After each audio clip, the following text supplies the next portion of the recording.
Hello, initiates, and welcome to the IIIumiCorp video training course. I would like to officially welcome you as a member of the team. You've joined our organization at perhaps the most exciting point in our long history. Our founders shared a passionate dream to transform this country and eventually the whole world into one cohesive organization. When IIIumiCorp finishes gaining centralized control over the resources of the planet, and we will, we can then organize, distribute, and govern for the benefit of all. After competition and dissent are eliminated, we will build a utopia for the people of the world to share based on need and rejoice together in a harmonious new world.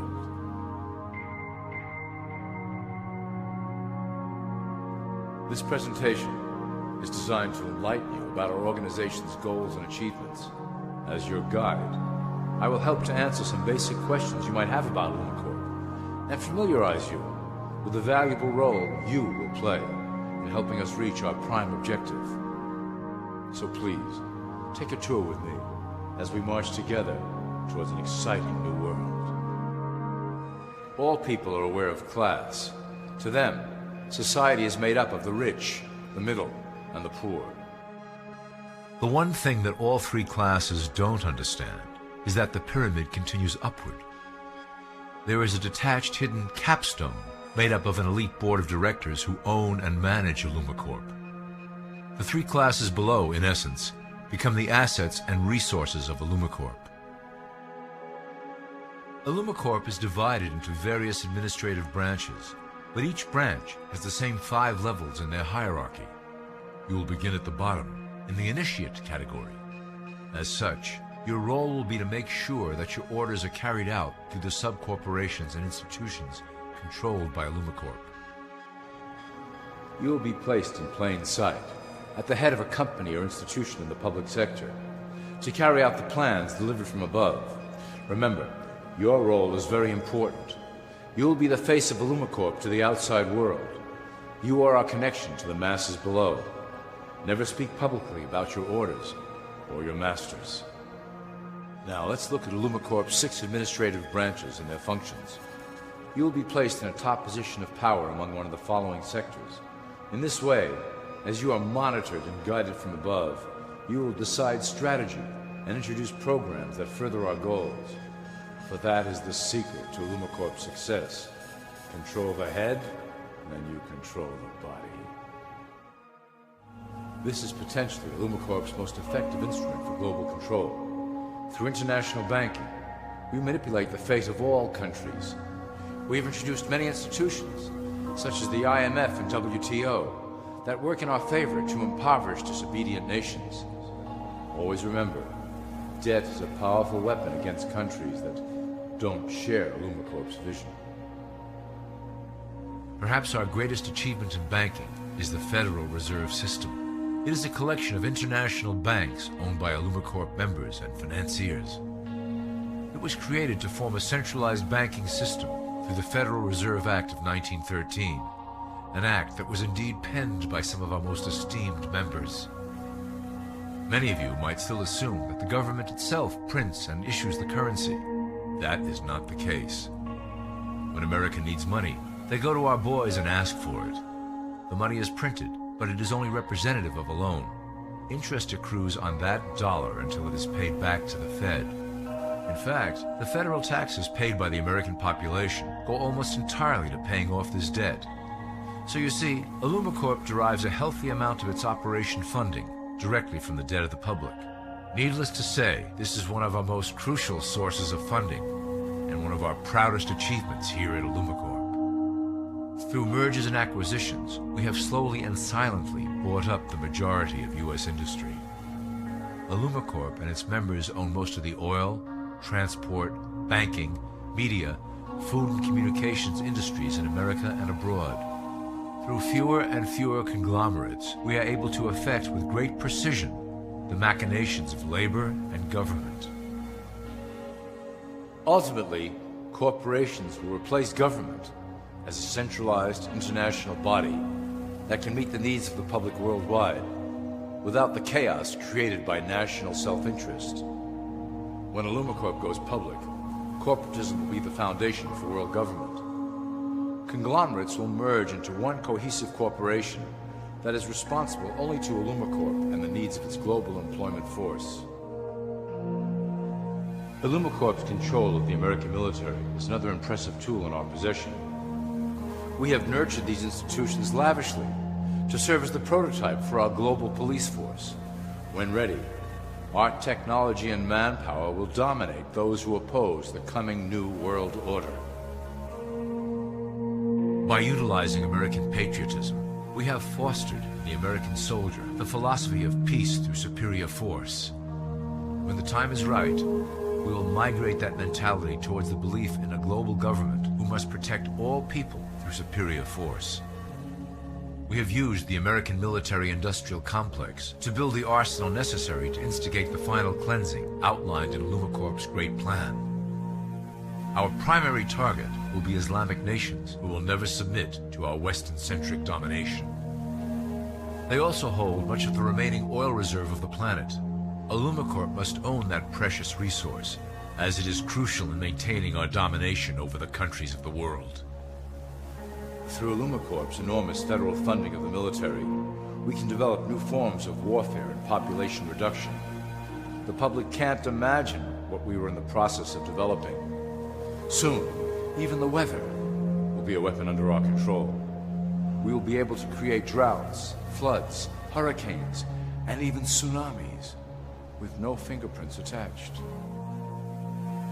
The political system of America has been under direct control of IIUMICORP for some time. It was actually a relatively easy acquisition and has been even easier to manage. Politicians know of our unspoken agreement and will do anything to stay in power. A two-party system benefits IIUMICORP in that it reduces all issues into a black and white debate. Through media, we can play side against side, using each where necessary to support our goals. Due to a diminishing faith in the system among the public, IIUMICORP has designed a rogue candidate program to provide a voice for the dispossessed. This disperses the impetus for dissent among those who do not feel represented by our candidates and builds a database of potential dissidents. At the turn of the last century, IIUMICORP took a serious interest in public education. Our Supreme Council realized that by creating a private organization to dictate curriculum on a federal level, children could be conditioned into obedience on a mass scale. In the interest of promoting IIUMICORP principles in the classroom, hundreds of millions of dollars were invested to create the General Education Board in 1902. The result of doing this is evident today. The doctrines of public education have transformed recent generations into a weaker, more docile mass. Through meticulously planned curriculum, we have control over the process by which the average child learns. Thus, we can mold them into obedient workers who are conditioned to accept the implementation of the Great Plan. In addition, IIUMICORP has set up many associations, including the American Historical Association, that determine and uphold the official view of history. Knowledge is power, so we must at all costs be the authors of the truth. By writing history to suit our interests, dissenting voices cannot gain ground, and we can vastly influence culture to achieve our prime objective. IIUMICORP uses the media to shape the public's opinion about current events and condition desired attitudes about our future agenda. Through news, entertainment, and advertising, we can program a variety of emotions and responses into the collective unconscious. In the past, we were limited entirely to print media, but now we have multiple mediums to utilize in programming and conditioning the masses. With cable news, we have directed the public to a more entertainment-based consumption of world events, infotainment. This medium is far more effective at subliminal reinforcement of desired attitudes towards our objectives. For instance, we are currently instilling a sense of duty towards environmental issues. With our growing control of the weather through HAARP and chemtrails, we will scare the public into accepting our global protection agendas. We will then phase into the great cleansing which must occur to return the global population to a manageable size. We reinforce the desired norm through advertising, creating a model for people to live up to that is virtually impossible. The result is an incomplete, desperate individual seeking acceptance. Through reality television game shows, we repeat the pattern of individual survival versus group survival. This breaks down the idea of community and breeds individuals who seek only their self-interest. With a public that is constantly suspicious and scheming, we maintain the status quo of a divided population that never thinks to look up. Religion has served its purpose incredibly well. It is the oldest and perhaps the broadest form of social control utilized by IIUMICORP. With religion, there is a written code of conduct that must be followed. The authors of the Holy Scriptures knew quite well how to lace that code with commands to maintain their dominance over the population. This system has survived through millennia to hold the flock together and bring us to today. Admittedly, religion is losing its power for control. However, the fanaticism that has arisen due to this decline is particularly helpful to IIUMICORP. Our invisible influence in the church has helped bring the Christian fundamentalists out of the background. We control their opinions on current issues through policies designed and written right here at IIUMICORP headquarters. They are sent to our ministers, who then preach the Word of God and their interpretations of the Bible to their followers. Their blind faith is used to transform them into willing soldiers to defend our cause during the catastrophes ahead. As the final phase is enacted, we will propagate end-time prophecy to convince them of their convictions. The rise of Islamic fundamentalism works to IIUMICORP's advantage as a threat that will demand violent action. In the coming years, planned terrorist attacks will warrant a full-scale retaliation and initiate the final phase of the Great Plan. Christians will support our actions, since they will believe them to be proof of the end times prophesied by IIUMICORP's religious leaders.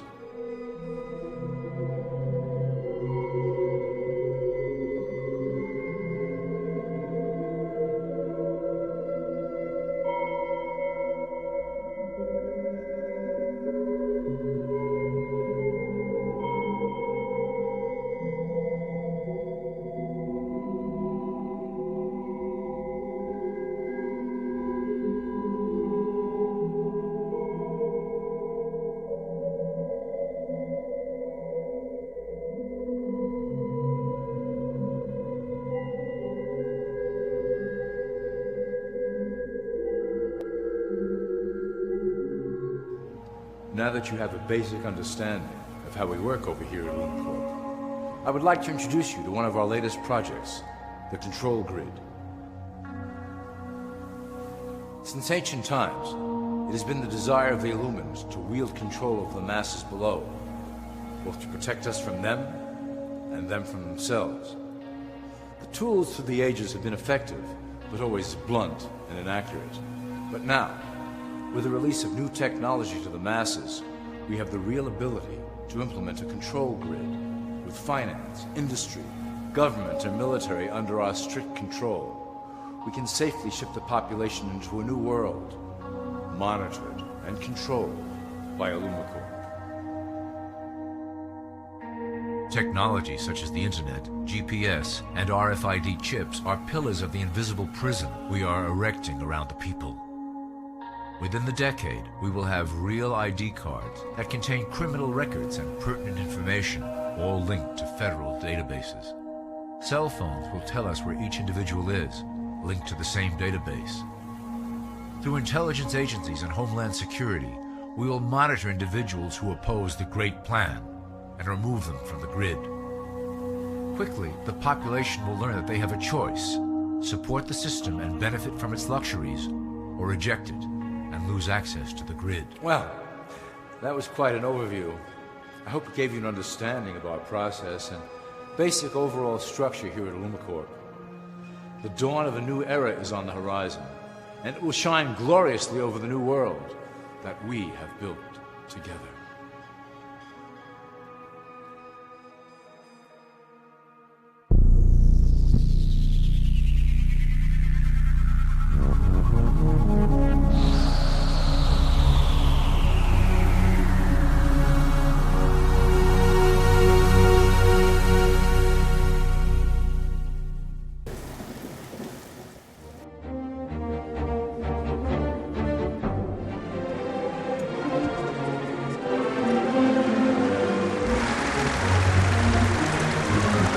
Order, brethren, to receive the most worshipful, the Grand Master.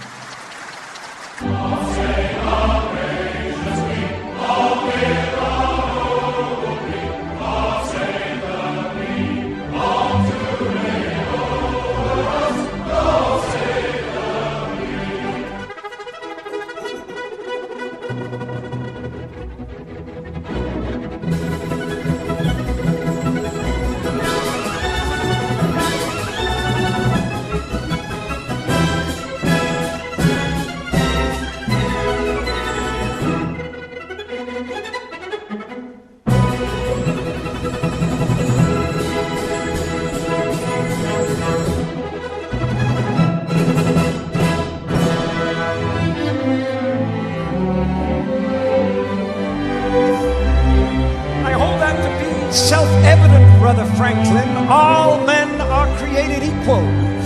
Indeed, Brother Washington. All Freemasons meet as equals, and we have an opportunity to create a nation in the very essence of Masonic morality. It would be wonderfully symbolic, don't you think? You'll be wanting to put the all-seeing eye on our banknotes next. You think I'm taking it a bit far? Please don't ask me questions like that, Brother Franklin. You know I cannot tell a lie. Oh, come on, Brother Washington. Everybody lies occasionally, surely. Especially politicians. Not me. Not even so much as an alternative fact. We must all be aware of fake news. The people must be free to think what they like as well. We can have no thought police in our new society. The foundation stone of our new nation built on all those principles that we hold dear. The plans for our new capital city already have a very Masonic feel to them, yeah. Candidate for initiation into the order, I'm giving him a little introduction into some of our mysteries. These two gentlemen are founding an entire nation built on our principles. We have great promises for our new nation. You know, I wonder if other presidents after me will also be Freemasons. Many will be.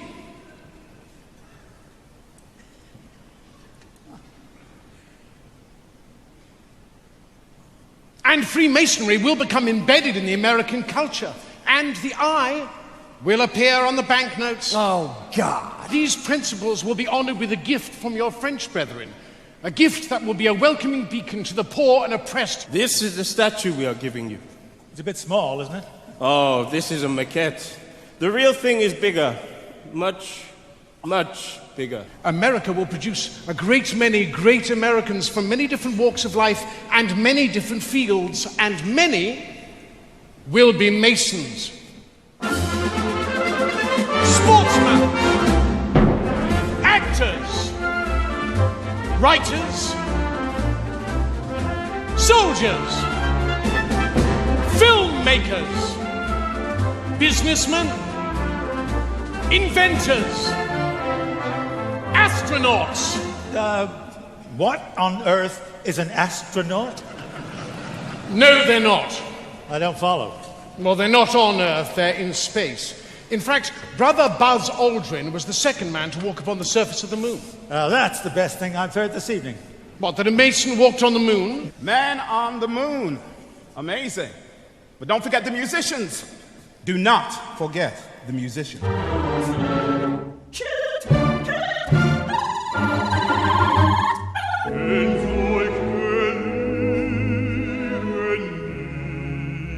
Authoritarian and totalitarian regimes continue to suppress Freemasonry, afraid of its strong heritage of liberty and equality. It symbolizes the inevitability of your end. The British Army had travelling lodges that moved with regiments. Freemasons have served their countries and communities with distinction. Freemasons met across the Union and Confederate divide to celebrate their common rituals. And today, Freemasonry remains an active part of military life in many countries.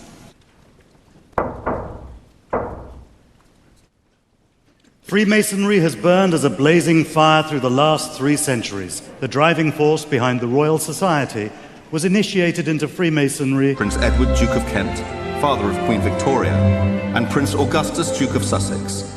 The two princes brought their feuding Grand Lodges together and reconciled to be the United Grand Lodge of England. Kings George IV, William IV, Edward VII, Edward VIII, and George VI were all Freemasons, as were 18 dukes and princes, including the Duke of Edinburgh.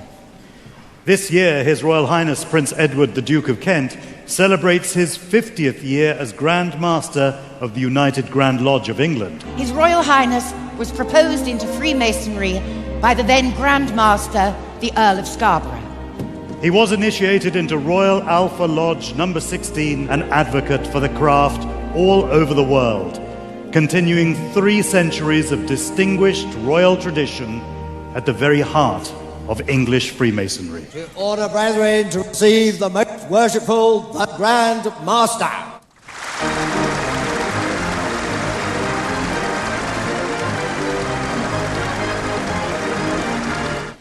As permanent master of these 3 lodges, I now call on my deputy masters. Most worshipful Grand Master. Most worshipful Grand Master. Most worshipful Grand Master. Most worshipful Grand Master, I humbly ask you to complete the initiation of this worthy candidate for Freemasonry. Adorn our ceremonies and forever remind us of our incomparable heritage, the birth of organized Freemasonry, stressing the deep and sincere loyalty and affection felt by the brethren of the United Grand Lodge of England for their Grand Master.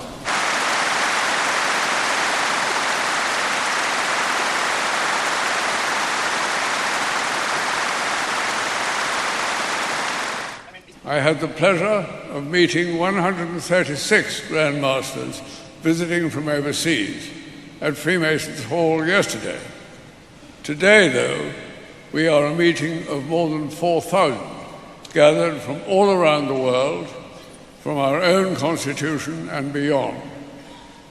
When the global Masonic family comes together to celebrate our past and renew our own pride and confidence in and enthusiasm for Freemasonry. I hereby read the text of a letter sent today to Buckingham Palace. May it please your Majesty, we, the representatives of over 200,000 Freemasons under the United Grand Lodge of England, most respectfully express our continuing loyalty to your Majesty's throne and person in this, the 66th year of your long and distinguished reign, of His Royal Highness the Duke of Kent, as our much-loved and greatly respected Grand Master. We humbly thank God for preserving our order and fervently pray His blessings on your Majesty, so that our loyal devotion to your Majesty may long continue. Given at the Royal Albert Hall this 31st day of October, Anno Domini 2017. Her Majesty has been pleased to reply in the following terms.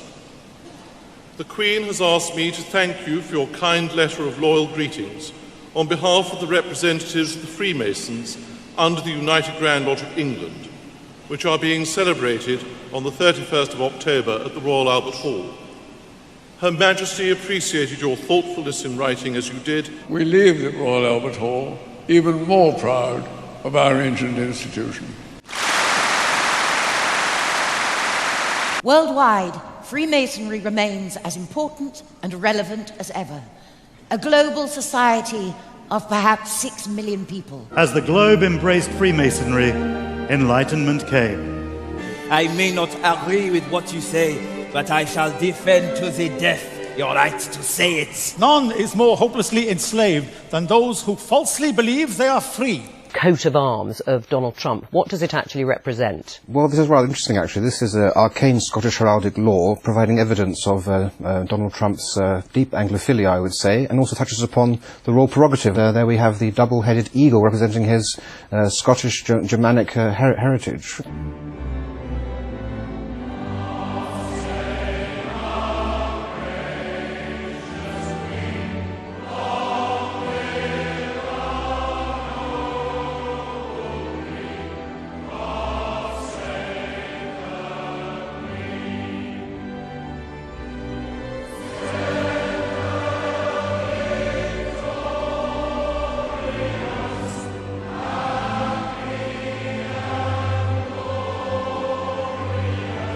The Masonic Chip program uses modern police-approved techniques to create a child identification kit. And we take fingerprints. We also provide them with a swab for getting a DNA swab. And we also provide them with imprint where they can get an imprint of the child's teeth. So not only does it provide DNA as well as a swab, but it is also a source if you were using tracking dogs to provide a scent for the child. You may be surprised to see who we found using tricks to cover up their license plates. Apparently, they're law enforcement. You know, in Hollywood and in the industry and the stuff we do, there's a lot of like insider secrets to keeping your career going, and a lot of insider secrets to making things tick.